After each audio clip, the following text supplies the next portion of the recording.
Greetings, Hunters, and welcome back to Shatter Dice Plays The Hunters 1492. And today we'll be playing Chapter 5, Monsters in the Mist. And once again, all you viewers have kindly voted on the choice of what we should do next. When the vote ended, it was a narrow victory for using the vial from the stranger to poison the ale we were being asked to transport, which means we will be resolving section A of part 7.09. So we say, "Aye, we'll fulfill your lady's request. Let us meet when we return." And then we go to 7.11. You're walking along the wide road, escorting the wagons packed full of barrels of ale. Nothing happens for many hours, and the sun is slowly starting to set. Okay, any hero rolls a d6. So we get a 3. On a result of 3 to 6, we turn to 7.13. You open the vial at an opportune moment, during your watch at night, when everyone else is asleep. Based on the instructions from your employer, you pour a few drops on the bottom of each barrel. The concoction should find its way inside in a few hours. You examine the goods in the morning. No trace is left, except for a dirty stain on each barrel. You always feel uneasy when the mist grows thicker, and this time a thick cloud has descended upon the surrounding area. You slow down, and the workers light the torches. With the light secured, you move forward, looking for any sign of danger. Suddenly, there's a scream coming from the middle of the column. You run to check what's happening there. Something is thrashing about in the mist, and more screams soon follow the first one. Place S030 face down on L06. Okay, so we'll get S30, and that goes on location 6. And then we must resolve quest number 6. But just before we open the quest book, somebody in my comment section kindly pointed out to me that at the start of a quest, you actually get to pick your 5 starting cards, whereas I've been randomly drawing them, which is a really good piece of information to have, because now I will have a bit more of an advantage. So now let's take a look at quest 6. Familiar shapes begin to emerge from the mist. Horse and driver, a wagon. You can hardly see through the milky haze, but you can just make out the mist beginning to thicken near the passing wagon. Abruptly, the haze coalesces into an immense hand with razor-sharp claws reaching greedily for the wagon. The talons knock it on its side with one powerful swing. Neighing from the toppled horses, mingled with the driver's scream, black, demonic eyes emerge slowly from the haze and fix their attention on you. Okay, so that's our introduction done. Now for our deployment. So we have one NASA Cornice over here. So let's take a quick look at the NASA Cornice. It's got 20 health, 1 perception, 5 defense against melee, 3 against ranged, and 5 against magic. And it also has this enhanced regeneration. At the end of its turn, the NASA Cornice recovers 2 damage, and it has 4 strength and rolls 2 dice. So this is a nasty enemy. I actually don't think we're going to be able to beat this with what we've got. 5 defense, that's going to take so much to get through. And then we have the mutated rats. So there are 2 of these normally, but in a 2-hero game there's only 1. These are much easier with only 2 health, no defense, and they have this pack rule, but that's only in play if there's more rats, so we don't need to worry about that. And its agility, it ignores difficult terrain. So we'll shuffle the NASA Cornice's cards,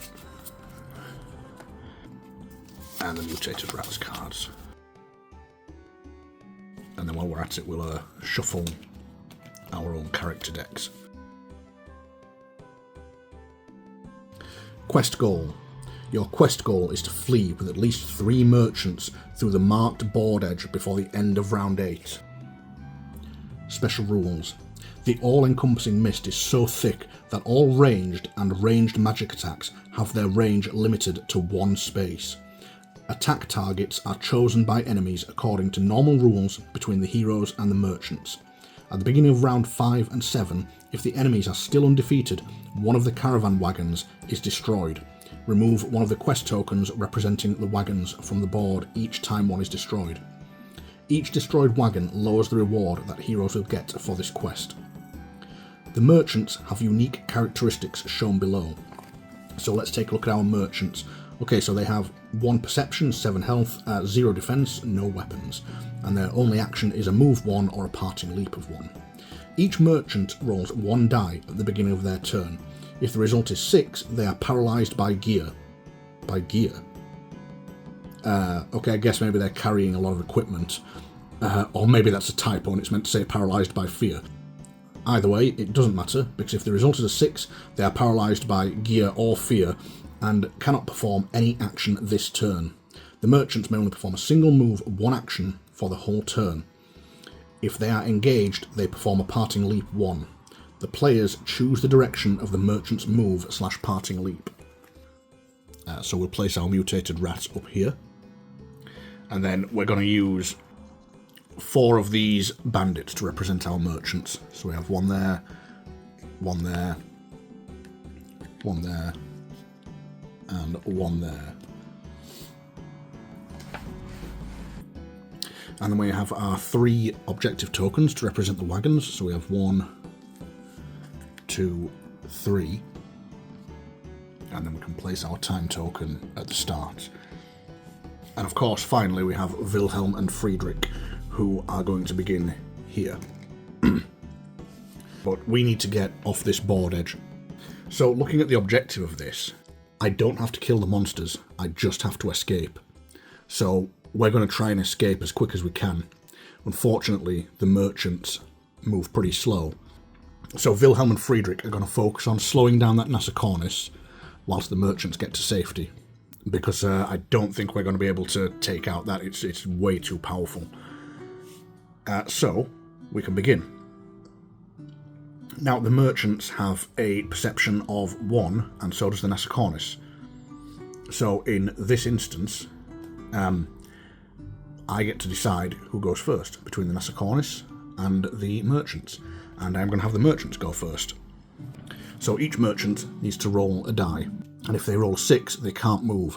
So looking at the layout, if I can get everyone off the board by turn 4, then we will have completed our objective before any of the wagons get destroyed. So that's the ideal situation. So that's what we're going to do. We're going to have everyone head for the exit. So let's start. And we're going to roll this dice. Now, we need to get at least 3 of the merchants off the board. So we're going to start with this guy at the back. Okay, he rolls a 5, so he's going to move to here. He gets a 4, so he's fine. He's going to move to there. Then the guy in the red and yellow striped shirt gets a 2, so he's also fine. So far so good. And the last one in the blue and yellow striped shirt, he gets a 2, so he can move to there. Okay, and then it's the Nassacornis' turn. So this is the tricky part. So the Nassacornis, he's 1+ range away. So he's going to move 2. Attack. Wow, look at that attack. Wow. He's probably going to kill whatever he hits. So the enemy's target priority includes the merchants, and as the merchants have no armour, target priority is they will attack whoever acted earlier in the round. So I suppose that means technically this is the one the Nassacornis will go for, because he can move 2 to get to there.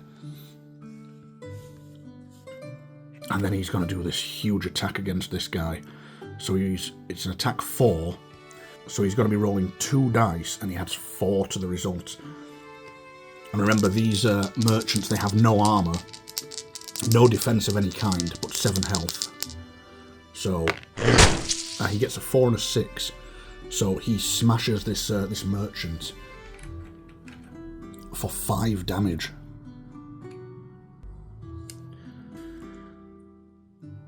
It also puts a break token in, it pushes him as well. Where would he push into? I guess I get to pick, so I could have him pushing forwards, actually, I suppose. Yeah, why not? I guess we'll do that. There's no reason he can't. So he's got to push him to there. And then that's the NASA Cornice done. So now we have a choice of Friedrich or the mutated rat. And I think we're going to go with Friedrich first. So we are going to take this disabling infusion. And it affects all enemies within range 0 to 1. So this puts an immobilized token on the NASA Cornice. So he won't be able to move in his next turn. Which is, of course, really good for us, because he's the biggest threat. Then we're going to use Run for the Wounded, which allows us to heal 1 to ourselves, and then move our parting leap 1.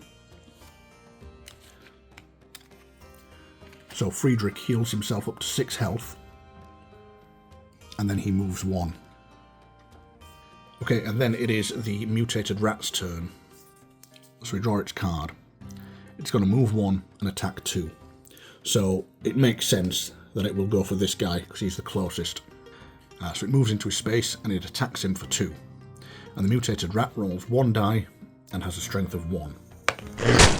And with a result of 4, that's a miss, so it only does 1 damage. Okay, and then last, it is Wilhelm's turn. Okay, we need to move at least 1. So we're going to use this card to move Wilhelm into here. It's probably best for him to stay there. In case this guy gets slowed down, Wilhelm might be able to protect him against the NASA Cornice. So he's going to spend this divided attention to gain an offense token. And then we draw 2 more cards for Wilhelm. So we have a flurry of blows and a protecting the group. And 2 more cards for Friedrich, and he gets Bandage and Anatomy.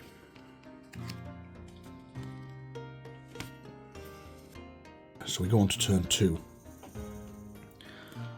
Okay, now the NASA Cornice is slowed down, so actually we're in a really good position here. So we're going to start from the back again, and we'll start with the injured guy. So he gets a 5, so he's going to move 1 to there. Then the guy in the pale blue shirt with the yellow stripes, he gets a 4. So he can move to there. And then the red and yellow shirt, he gets a 2. And then the guy at the front with the dark blue and yellow shirt, he gets a 4. So he can actually escape off the board, but he will have to take a penalty strike. So the penalty strike is a 2, so it's a hit, which does 2 damage to him. But that's okay, he's got 7 health, so he escapes. Okay, and then it's the NASA Cornice's turn.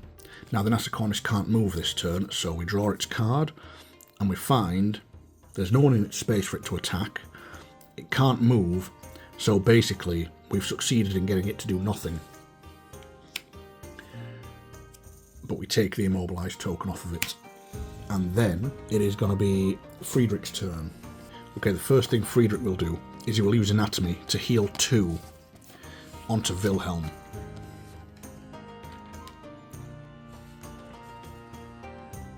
And then we could use our Greek fire to take out this rat, but we'd hurt the merchant as well. We're going to throw away this stimulant to allow him to move 1 space. So he's going to move to there.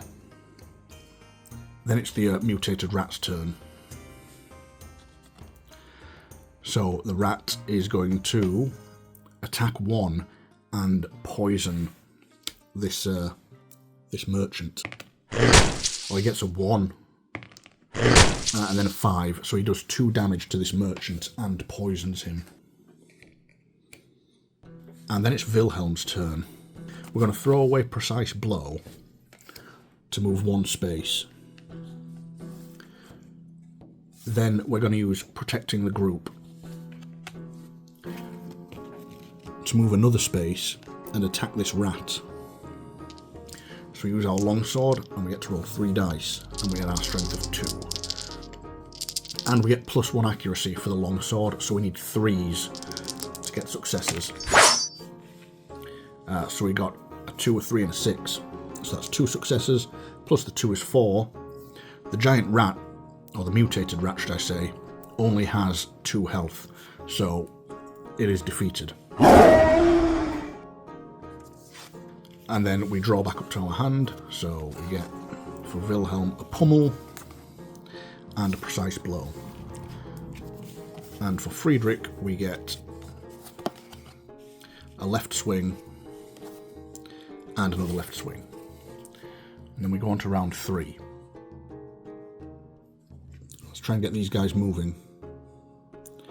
So we'll start with this guy again.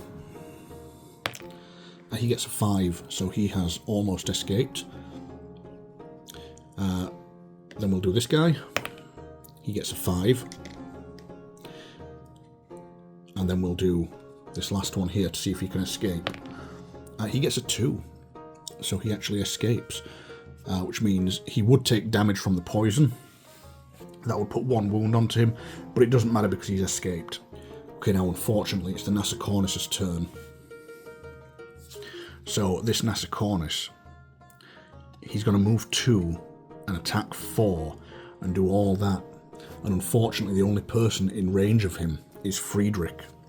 So he's going to go 1, moving out of there, and then 2, moving in to that space. Oh, wow, there's going to be stuns as well, and it pushes. But I get to pick the direction of the push, which is a good thing. But that stun's going to be the problem. I wonder if we've got anything that we can use to react to that. Oh, if I'd left Wilhelm there, I could have used that. And Wilhelm might have been better at taking the hits. There's not really a lot we can do, other than dividing up the damage with this. And we play it after the enemy roll. So, the Nasicornis rolls 2 dice. It only gets, in fact it doesn't hit with those, so it does 4 damage, which we can divide up using this between Friedrich and Wilhelm. So they're each going to take 2 damage, dropping Wilhelm back down to 5 and Friedrich down to 4. Now unfortunately it stuns Friedrich, but it also pushes him. So let me just make sure, but I'm pretty sure I get to pick which direction he's pushed in. Right, so the rules say I get to pick, but it must increase the distance between the pusher and the pushed, which means I get a choice to push Friedrich to any of those spaces. So I'm actually going to push him into this space with Wilhelm. And then that is the Nasicornis done. Friedrich hasn't had his turn yet, has he? So on his turn, he would just take his stun token off, but he won't get to go this turn. So he needs to escape next turn. And if the Nasicornis catches him, then he's in a lot of trouble. So the question now is, what are we going to have Wilhelm do? If I'm honest, I don't see Wilhelm really being able to help here much, other than reducing the damage that Friedrich might take. So he's just going to throw away 1 card to flee off the board. And that is the end of that turn. So Friedrich doesn't get to pick up any cards because he didn't spend any, because he was stunned. Oh. So we're on to round 4. Now we need to get off the board before the Nasicornis activates. And I don't think... No, I have no way to increase Friedrich's perception or anything, so I can't activate before he does. And so far, all of his attacks have just inflicted these massive amounts of status damages. They don't all necessarily stun, so we could be lucky, but I think there's only one safe way to do this. Okay, we're gonna roll for the merchants first and see if they are paralysed by their gear or fear. So the first one, this guy, rolls a 1, and he is bravely turning back and looking this way, and he is going to charge at the Nasicornis to defend their barrels of ale. And then this one rolls a 4, so he escapes. So that's how 3 merchants escaped. And now this may be very callous of me, but I decided to have him charge into there because I do get to move them in any direction I want. It doesn't say they have to move towards the exit. So yes, I am essentially sacrificing him to save Friedrich and get this quest finished before turn 5, which hopefully will be the case. I mean, I can't see it not being. So the Nasa Cornice will go next. And it does an attack 3. That's mighty and pierces 1. So it rolls a 4, but it doesn't matter because he's only got 2 health left. And it does 4 damage with its strength bonus. So that kills this poor merchant. And I think we should all have a moment of silence for his bravery.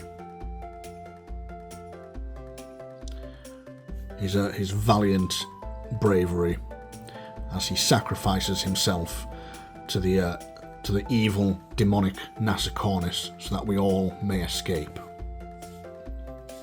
And then it is the turn of Friedrich. So Friedrich is simply, because he's no longer stunned, he's going to throw a card to run off the board. And yep, that was a bit of a cheap way for me to win there at the end, but escape we did, and we escaped in 4 rounds. Thankfully none of the merchants were paralysed. So because we finished before round 5, well, that's the end of the game. So we don't actually have to worry about any of the wagons being destroyed. At least that's how it seems to be worded in the book. So let's take a look at what happens. You safely reach Vassberg in the evening. Okay. Move the Hunter's marker to M04. Each hero gains 3 XP and 1 morale. You gain Monster's Acid and 1 Monster's Fur, plus 2 days. Place 4 ducats for each hero on L06. If 2 wagons have been destroyed, lower the reward to 3 ducats for each hero. If 1 wagon has been destroyed, lower the reward to 2 ducats for each hero. Okay, I'm pretty sure that's a typo. I'm guessing it's meant to say if 1 wagon was destroyed, lower the reward to 3, and if 2 wagons were destroyed, lower the reward to 2. Because otherwise it wouldn't make sense that the more wagons get destroyed, the more money you get. But lucky for us, we finished that before they had time to destroy any wagons. So we get the full prize of 4 ducats. And let's just take a look at our experience. So we gained 3 each, which puts Friedrich onto 13 and Wilhelm onto 14. And then we each gain 1 morale. And that is the end of that quest. So we will be heading to Vassberg and seeing what's going on there. So we were instructed to place our caravan on location M04, or map card M04, as we have successfully escorted that ale shipment up to Vassberg. And we were also instructed to increase our time by 2 days, so we were on day 6, which puts us up to day 8. So tomorrow is the day of the feast, which unfortunately that actually means it's going to take us at least 2 days to get back to Penzberg. We will still be able to attend the feast, but not on its first day. So it might actually be worth seeing if we can find any quests that take us back to Penzberg. But the first thing we have to do, of course, is look at this card, S009. So, place location 10 and location 11. Okay, so that is our Vassberg shopping areas. So we've got the Black Perch Tavern and the Merchant Quarter. And then place jobs 7, 8, 16 on location 10. So that's at the Black Perch Tavern. Looks like we can pick up some more side tasks. So we have 7, 8 and 16. And they all go... Oh, nope, they go up there in the Black Perch Tavern. Okay, so we get to place Friedrich and Wilhelm wherever we want. So we may as well place ourselves in the Black Perch Tavern. So we can take a look at these jobs. So our first one, number 7, rumours about riches. Ooh, difficulty hard. The mist engulfed the Western Road a fortnight ago. Some merchants reached us, but most are probably dead or scattered in the woods. Who knows what they had been carrying in their wagons? So many goods about to go to waste. But who shall be bold enough to enter the mist and dance with the devil? Okay, so if we take that on, we get... interested and want to depart. Whatever you dare to take. Well, that's interesting. It is rated hard, though, so I'm not too sure whether we're ready for that yet. Maybe, though.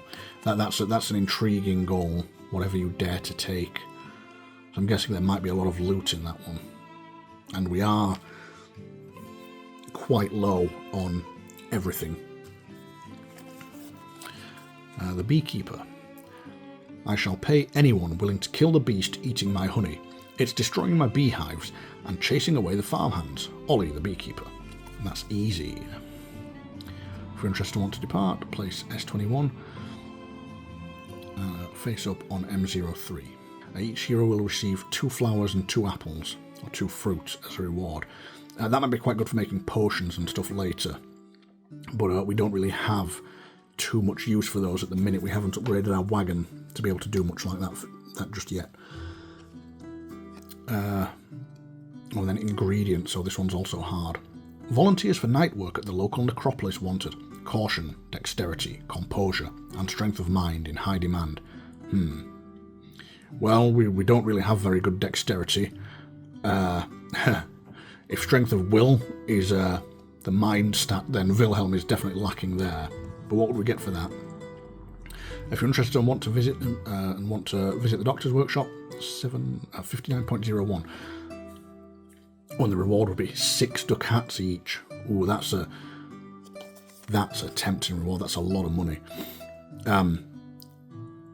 But I'm not sure I want to do that just yet. Ideally, we want to be heading back towards Penzberg. Well, let's place these cards first. So, for the rumours about riches, it's S25 on map card 05. Then for the beekeeper, it's S21 on map 3. Okay, so we've placed these 2 story cards, and then ingredients, we just leave that at the Black Perch Tavern.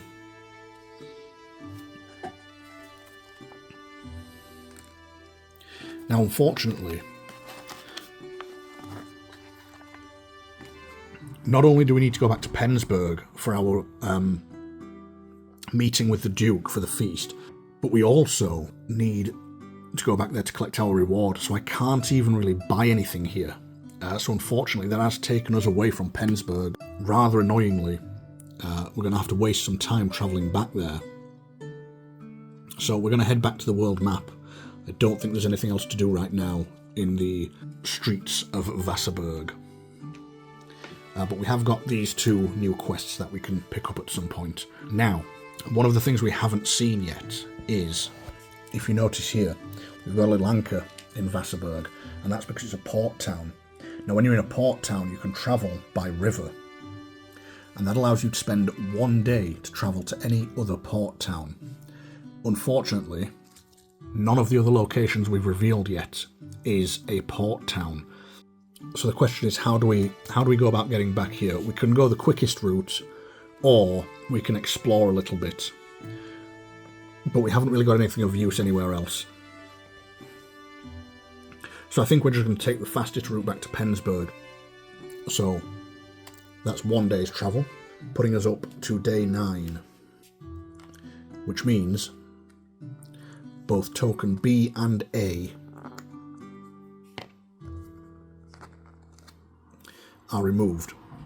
And now, those 2 cards we placed back in Penzberg both become available. One for the Duke's Feast, and one for the second quest Peter had for us. So we may end up doing a Peter's quest. But before we go any further, we have to roll to see if we have a travel event. And we do, and it's a level 1 travel event.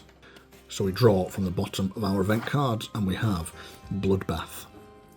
You spot a murder of crows circling over the edge of the forest. A moment later, you notice a corpse lying in blackberry bushes under the trees. It's unnaturally twisted. Could whatever killed the poor wretch still be lurking around? A. You come closer and say a prayer for the soul of this poor man. You've got no time to spare, but this is the least you can do. Option A. B. You decide to bury the corpse under a mound of stones. Surely this will take a couple of hours, but you wouldn't want your bodies to be left for crows by some forgotten road. Option B. You quicken the pace without looking back. Whatever was here, well, you have no wish to encounter it. I think we're going to do that. It seems like the noble thing to do. So yeah, we'll go with option B. Fortunately, the attacker, whatever it was, has not returned to its victim, leaving you alone. Each hero gains 1 morale. Randomly chosen hero gains 1 XP. Okay, that's not too bad. So we'll up our morale, giving both Wilhelm and Friedrich 2 morale. And then we need to determine a randomly chosen hero to gain 1 XP.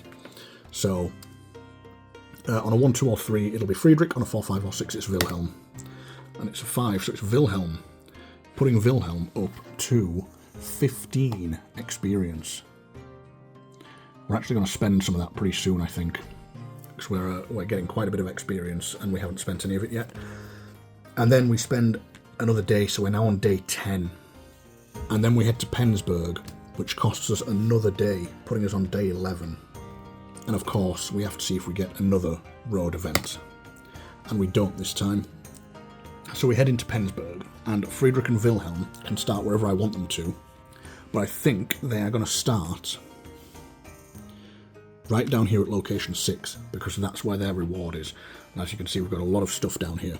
So let's take a look at everything we've got. So the first thing we get is our 3 ducats each, plus, because we poisoned the ale, we get another 2 ducats each, and each of our heroes gets 5 ducats, although they did just poison ale, so I'm not sure whether calling them heroes is appropriate. Since I'm playing this solo, though, I'm just throwing all the money into one pile now, because you can trade it freely when you play the game. There's no restrictions on giving each other money or anything like that, so I might as well just put it all in a big pile and spend it as I see fit. And now what else did we have? We had S30 and S73, as well as those 3 jobs. So let's take a look at these. First we'll look at S30. As agreed earlier, you head to the remote inn named One-Armed Helmut's, located at the outskirts of town. 7.18. Okay, so maybe I shouldn't have collected those 2 ducats yet, because this is the guy who asked us to poison the ale. So we go to 7.18. You've done well. Here's your reward. You're sitting with the thin man you met before in the main hall of the inn. He hands you a fat purse. Wasn't that hard, eh? Johann Wolf is an evil man. No need to feel sorry for him. He's done nothing to deserve the grace of the gods he's so handsomely blessed with. Despite the man's words, you feel uneasy. Until now, you've always been loyal to your employers. Maybe this town has somehow corrupted your souls. Or maybe Johann doesn't deserve your loyalty. Each hero gains 1 experience and 2 ducats. So yeah, that's the 2 ducats we've already factored in. But we each do gain another experience. But we do lose a morale each. It's a good job we buried that chap on the side of the road. So we're each now down to 1 morale. And with an extra experience, Wilhelm is on 16, and Friedrich is on 14. Okay, so that's S30 done. Now let's take a look at S73. Oh, this was the other quest for Peter, wasn't it? So we won't do that just yet, actually. First, let's remind ourselves of what these quests were. So there was the mill, the assassinate, and the bridge. Now, we didn't actually place these cards. So I may as well place them now.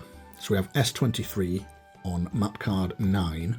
Then for assassinations we have... Okay, we just turned straight to a page in the book there. And then for the bridge, we have S24 on map card 7. So I'll just place that. Okay, so that's those cards placed. And unfortunately, because I didn't place these before, I've got to remember to do that whenever I read them in future, instead of just leaving them. Because I could have had a go at this task before heading back to Penzberg. But never mind. So we also have S73.